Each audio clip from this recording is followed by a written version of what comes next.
Olá a todos, sejam muito bem-vindos a mais um vídeo aqui do nosso canal Direito de Família de Alta Complexidade. Meu nome é Daniel Pacheco, estou aqui com meu colega e sócio Thiago Seiler e hoje nós vamos falar de um assunto extremamente interessante barra preocupante, né, Thiago? Imaginem só o seguinte cenário: tudo que nós tínhamos estava no nome da empresa dele. Agora, na hora do divórcio, ele diz o seguinte: você não tem direito a nada, afinal de contas, os bens são da empresa. Quer saber o desfecho dessa história e como isso acontece na prática? Então vem conosco que eu vou te contar.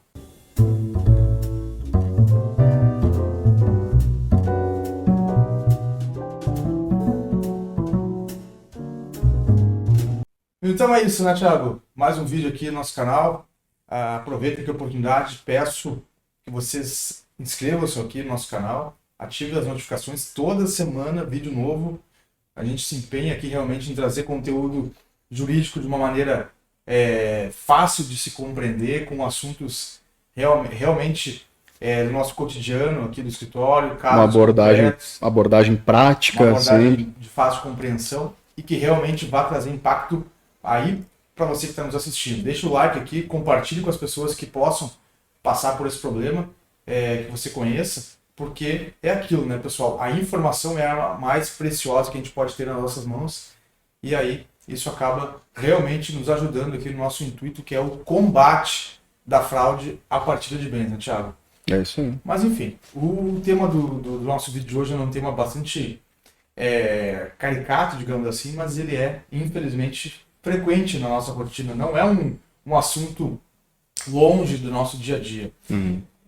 O empresário, e aqui a gente vai contextualizar, traçar um cenário aqui, um contexto socioeconômico de um casal brasileiro, de uma família brasileira, e vamos delimitar, para usar de exemplo, mais ou menos o seguinte. Imagine só, uma família constituída por um profissional liberal, um médico, cardiologista especializado, que tem sua clínica particular, emprega funcionários, muito bem sucedido, 52 anos, casado há 23 anos com a mesma esposa, todo o patrimônio constituído na constância do casamento, inclusive a empresa, a clínica, essa esposa, né, Thiago, dedicada exclusivamente aos cuidados do lar, dos filhos, são 3 filhos que eles têm, estou Eu tô quase enxergando aqui essa trazendo família.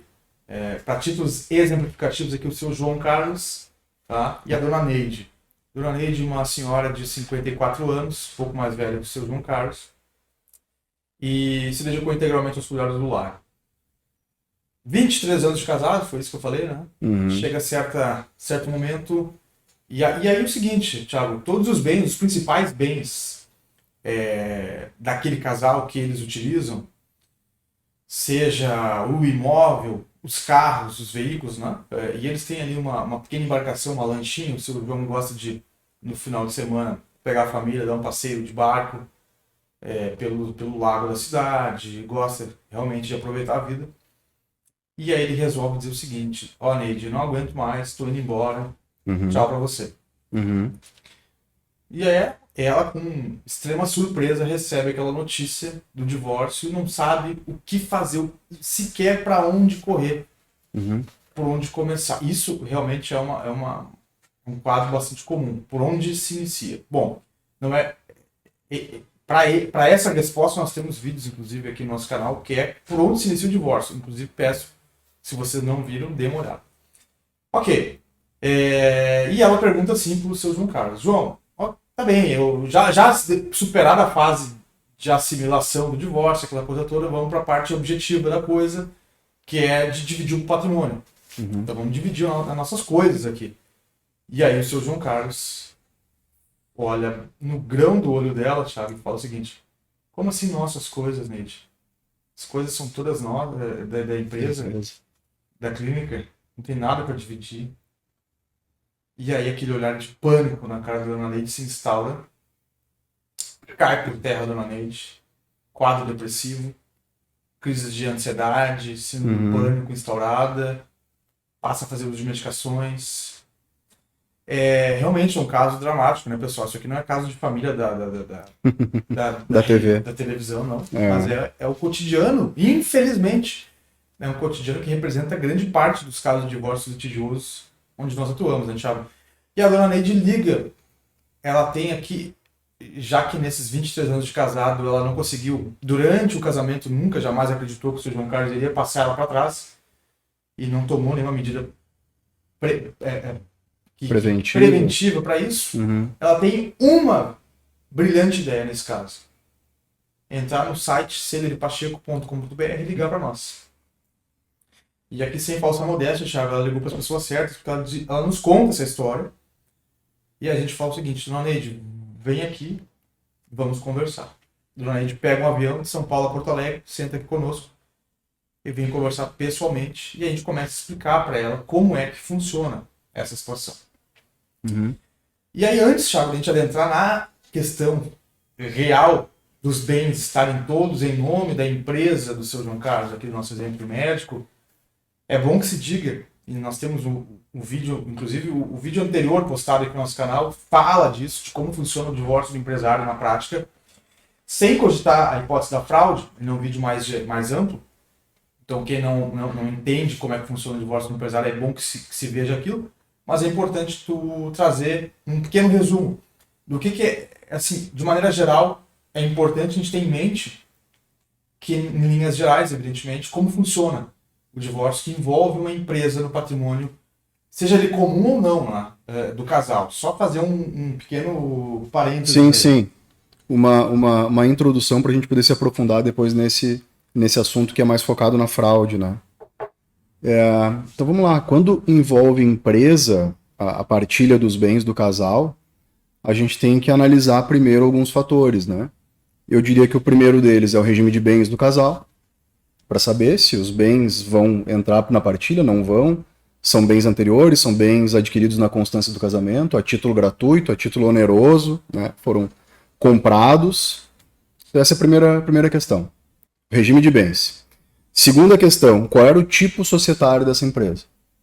Porque dependendo do tipo societário, e aqui eu não vou explicar muito detalhadamente, porque já está no nosso vídeo anterior, mas dependendo do tipo societário, em caso de divórcio, o cônjuge desse empresário, vamos colocar assim, ele pode ter direito à partilha dos bens que estão em nome da pessoa jurídica, porque dependendo do tipo societário, o patrimônio da pessoa jurídica vai se confundir com o patrimônio da pessoa física, do sócio, do proprietário da empresa, ou ele vai ter direito à partilha sobre o valor econômico representativo das cotas sociais do cônjuge. Pegando o exemplo de uma limitada, que eu acho que é o tipo societário mais comum que a gente tem, né? Na limitada vai ter que ser apurado o valor da participação societária daquele sócio que está se divorciando, e o cônjuge dele vai ter direito à meação sobre o valor econômico representativo dessas cotas sociais, né? Então, basicamente isso. Regime de bens, tipo societário, e, por fim, se a empresa foi constituída antes ou depois do casamento, antes ou na constância do casamento, para a gente também avaliar se ela vai entrar na partilha ou não, né? E aí, essa questão de comprar bens, adquirir bens em nome da empresa, vamos supor que a empresa seja partilhável. Já estamos num segundo momento. E a empresa tem que entrar na partilha. Que é o nosso caso aqui hoje. Que é o nosso caso aqui hoje. É isso aí. Isso. Existem vários motivos, e são motivos compreensíveis, né, para as pessoas tomarem a decisão de comprar bens, adquirir bens em nome da pessoa jurídica.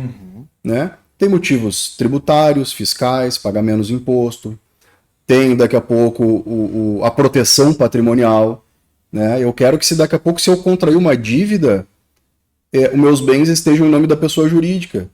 Então um eventual credor, se ele for procurar bens meus penhoráveis, ele não vai achar nada. Porque meus bens estão em nome de outra pessoa, que é a pessoa jurídica, é a empresa. Então, com esse objetivo também de proteção patrimonial, né?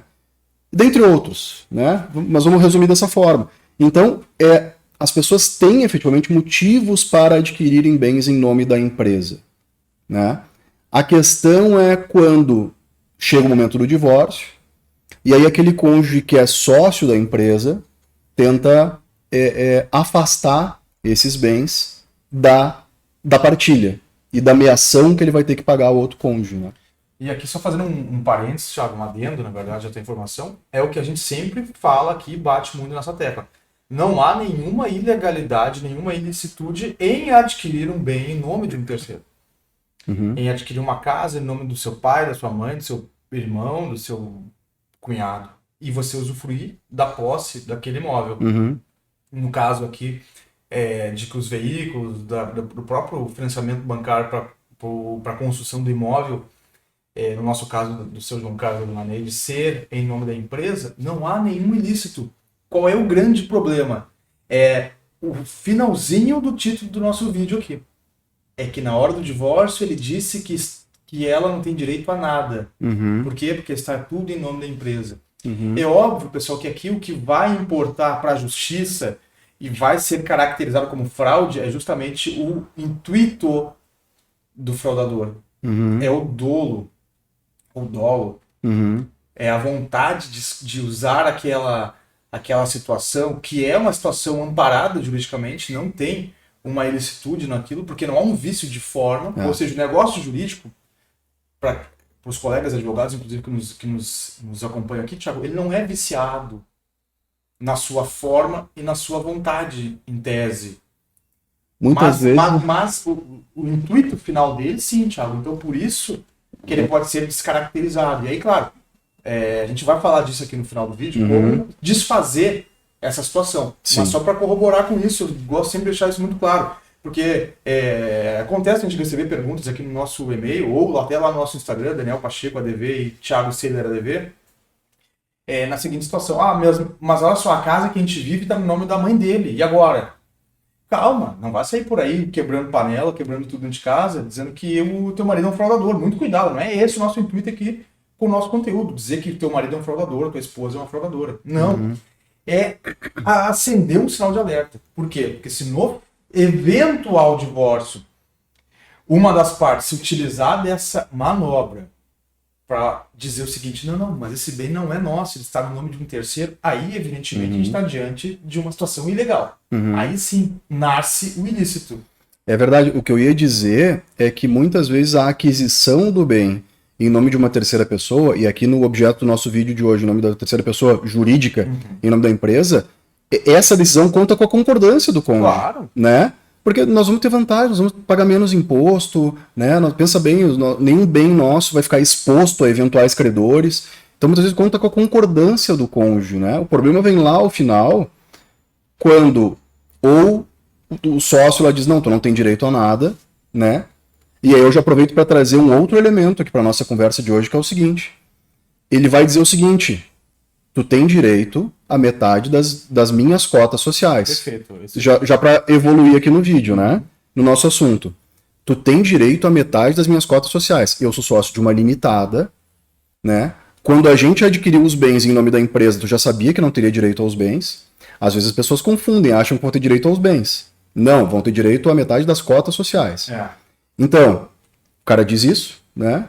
O que nós temos que fazer agora é fazer uma apuração contábil do valor das minhas cotas, para a gente poder partilhar. Se minhas cotas valem 100 mil reais, 50 mil para cada um. Vale R$1 milhão, 500 mil para cada um. E aí, nesse processo de apuração do valor das cotas, a gente tem um campo muito vasto para manipulação de dados e a fraude, né, Daniel? Aqui surge um grande problema, né, Thiago? Um grandíssimo problema. Por quê? Porque a empresa, no mais das vezes, o empresário brasileiro, e não é muito diferente nos outros lugares do mundo, ele vem se esquivando, ora da Receita Federal, ora dos credores trabalhistas, credores bancários, fornecedores. Ele vem quase sempre se esquivando. De que maneira? Ele vem ali manipulando um pouquinho o seu livro caixa, ele vende um pouquinho sem nota, ele compra um pouquinho sem nota. É do jogo empresarial, infelizmente, a gente sabe disso, ninguém está falando que é legal, mas a sonegação existe, e muito. Então, quando você fala isso, Thiago, de que aquele bem fisicamente adquirido na consciência do casamento não é ele, em nome da empresa, não é ele propriamente dito que vai ser partilhado, veja bem, se houver discordância, se houver litígio, o marido, dono da empresa, o sócio, vai dizer isso. Não, você que espera, então agora saiu o resultado do divórcio. Aí, minha amiga, realmente a dona Neide está numa encrenca, porque desamparada, óbvio que a gente vai dar soluções para a dona Neide não ficar desamparada aqui até o término do divórcio, né? Mas, no mais das vezes, né, Thiago, no final do dia isso acontece. Por quê? Porque aquele bem, ele não vai ser ele posto na partilha, salvo se a natureza jurídica da empresa for uma empresa que se confunde com o patrimônio do sócio, que não é o caso aqui do nosso exemplo, que a gente está falando de uma empresa limitada, onde existe, em tese, o patrimônio da empresa e o patrimônio do sócio. Então, quando aquele patrimônio é comprado e incorporado no patrimônio da empresa, aquilo é da empresa. E se o sócio cônjuge divorciando está se divorciando, o que se partilha, como o Thiago bem falou, são as cotas sociais que representam o patrimônio da empresa e não o próprio bem da empresa. Então a dona Neide, na verdade, não leva metade da casa. Ela leva um percentual a título de indenização referente ao que o seu João Carlos tem como cotas da empresa. E essa confusão, só um parênteses. Só para fazer um desfecho, já te passo a bola aqui. E é exatamente aqui que surge o problema, porque nem sempre essa apuração de haveres, como é o termo técnico, vai de fato representar a realidade do patrimônio da empresa. Sim. Porque, como eu disse, 99% das vezes essa balança essa manipulação vai estar manipulado. E aí a apuração das cotas do seu João vai estar provavelmente subfaturada, subdimensionada. Sim. Não, o que eu ia só fazer um parêntese é que essa confusão de as pessoas acharem que vão ter direito à partilha dos bens se torna comum na medida em que tu compra um bem em nome da empresa e a pessoa usa no dia a dia dela. Claro. Isso é muito comum com carros, por exemplo, né? Exato. Compra um carro em nome da empresa, a empresa comprou um carro, mas quem usa é a esposa do sócio. E daqui a pouco aquela mulher acha que ela vai ter direito àquele carro, ou a metade daquele carro. Não. Evidente que aí nós já estamos falando de uma confusão patrimonial, que já é um indício de uma má gestão, uma má administração da empresa, né, Thiago? Sim. Porque evidentemente que no campo empresarial, que não é a nossa raiz aqui, não é a nossa área de atuação preponderante, a gente sabe que tem que haver a distinção do que é patrimônio da empresa e do que é patrimônio do sócio. Se existe um bem que foi adquirido na empresa, mas que é o sócio, pessoa física e sua família que faz uso desse bem, há uma confusão patrimonial. Mas na prática é comum isso, a gente vê isso. E a dona Neide está coberta de razão quando ela vai levar isso para o juiz. E aqui avançando para o nosso tópico, talvez derradeiro, que é para dizer como a gente desconstitui isso. Uhum. Né, Thiago? Porque, de novo, a empresa é um organismo vivo. Ela é uma pessoa jurídica, mas é uma pessoa. Ela tem os bens dela, protegidos por um sistema jurídico. A pessoa física é outro. Então, se o Thiago, no nosso exemplo aqui ainda, vamos seguir no exemplo do João Carlos aqui, nosso marido... Nossa persona inventada aqui. Só para deixar bem claro que não existe o João Carlos, tá? Ele comprou bens com caixa da empresa, que na verdade deveria ser dividendos dele, ou nunca pegou dividendos dele, porque se mistura, haja vista a confusão patrimonial. Usufrui daquele bem como se fosse dele, pessoa física, mas em nome da empresa. Na hora do divórcio, né, Thiago, a gente vai ter um grande problema. Por quê? Ele vai alegar que aquilo não é dos dois. A dona Neide, o que a gente vai fazer? Como existe essa distinção do que é patrimônio da empresa e o que é patrimônio do João, de fato o João, no nome dele, não consta nada. Ele é um pobre coitado perante... Formalmente, né? Formalmente falando. Então aqui nós sempre batemos muito na tecla. Quando o assunto é fraude, os indícios são fundamentais. Falando em indícios, a teoria da aparência, ou seja, aquilo que realmente acontece no mundo fático é o que importa. Então veja bem, a empresa vai muito bem, mas o sócio está falido. Como é isso? Como é isso na realidade? A gente daí se utiliza muito comumente de uma ferramenta processual, né? Que acaba sendo intentada em paralelo ao divórcio, que é o incidente de desconsideração inversa da personalidade jurídica. Né? Anotem aí. Pessoal, Thiago, é importante isso que está falando, muito importante. Principalmente os colegas advogados que estão nos ouvindo, porque essa é a principal ferramenta que você, advogado, vai se utilizar quando se deparar com uma situação dessas. Sim. Onde houve ali um esvaziamento patrimonial do casal comum, no nome das pessoas, e foi colocado no nome da pessoa jurídica, ainda que já no nome das pessoas físicas, e depois subvencionados em nome da pessoa jurídica. Sim. Não precisam ser adquiridos já originariamente em nome da pessoa jurídica. O que é muito comum, né, Daniel? Especialmente na área trabalhista, né? Os colegas aqui que trabalham no trabalhista, eles vão concordar comigo. A empresa deixa muitas dívidas, fecha as portas, encerra a atividade irregularmente e deixa muitos credores, normalmente empregados da empresa, que saíram sem receber algum direito, deixa a ver navios essas pessoas.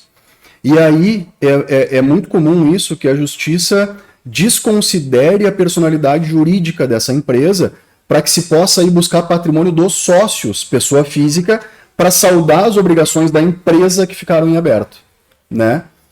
No divórcio, e nesse tipo de fraude, utilizando a empresa para esvaziar o patrimônio da pessoa física, do sócio, o caminho é inverso. Estamos no contrário. O contrário. Então, por isso que a gente chama de incidente de desconsideração inversa da personalidade jurídica.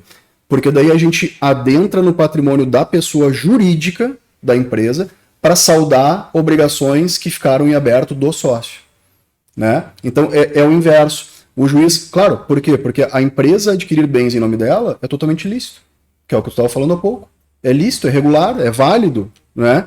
Só que o juiz, convencido de que houve fraude à partilha, fraude à ameação do outro cônjuge, desse sócio que está se divorciando, ele vai entrar na empresa e vai satisfazer a dívida dessa partilha através de bens que estão em nome da empresa. Claro, convencido de que houve fraude, né? Perfeito. E como é que o juiz vai se convencer disso, Thiago? Porque aí vem o grande pulo do gato.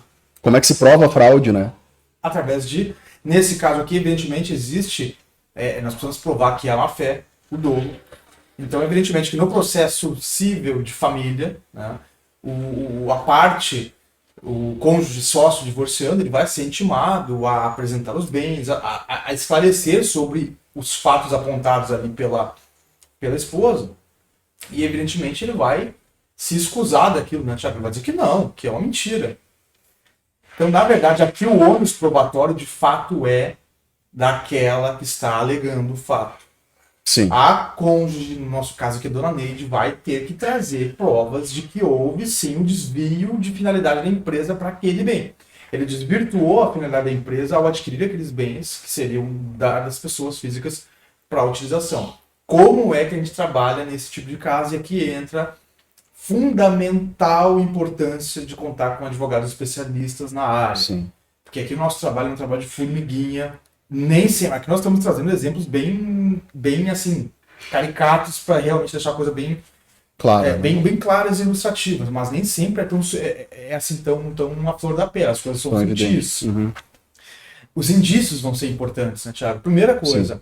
por que a empresa, vamos pegar um exemplo aqui agora, ainda dentro do nosso exemplo, por que uma clínica médica de cardiologia tem um barco, uma lancha? Por que uma empresa assim compra uma lancha? Não faz sentido, né? Não... Está dentro do ramo das suas atividades? Uhum. Porque, primeiro ponto, quem faz uso desses equipamentos?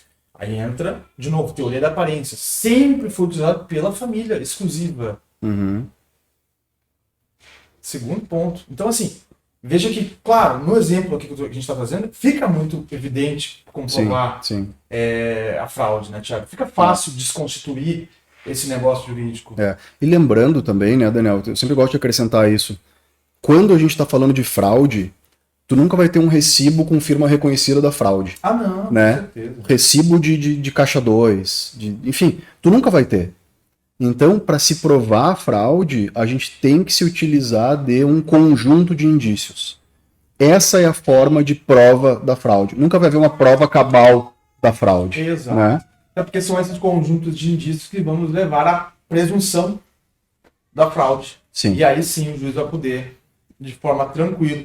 E aí, no exemplo que a gente está trazendo aqui do incidente de despersonalização, de desconsideração inversa da pessoa jurídica, que vai ser trabalhado em um processo civil de uma vara empresarial, quando houver uma vara especializada, fora do processo de família, o juiz tem que estar convencido disso, mas assim, muito bem convencido, porque isso é uma questão muito pontual, excepcional, para interferir no patrimônio da empresa e trazer isso de volta, colocar para satisfazer o crédito do cônjuge em tese lesado. Perfeito. Né, Thiago? Lesionado nessa questão patrimonial. Bom, meus amigos, a gente teria muito mais conteúdo para falar sobre isso, e é por isso que a gente vai ter outros vídeos, né, Thiago, para reiterar e falar também, inclusive, sobre outros tipos de fraudes utilizando empresa para, digamos assim, trazer lesão patrimonial à ameação dos cônjuges. E aí agora muito mais focar também na própria questão das cotas sociais, né, Thiago? Como fazer, como agem os fraudadores para diminuir o valor das suas cotas, para diminuir o tamanho da empresa frente à indenização que seria cabida daquela esposa ou esposo que está se divorciando. Nos próximos capítulos. Fiquem atentos aos próximos vídeos, espero que vocês tenham aproveitado. E já sabem, deixem o like aqui, inscrevam-se no nosso canal e até o próximo vídeo.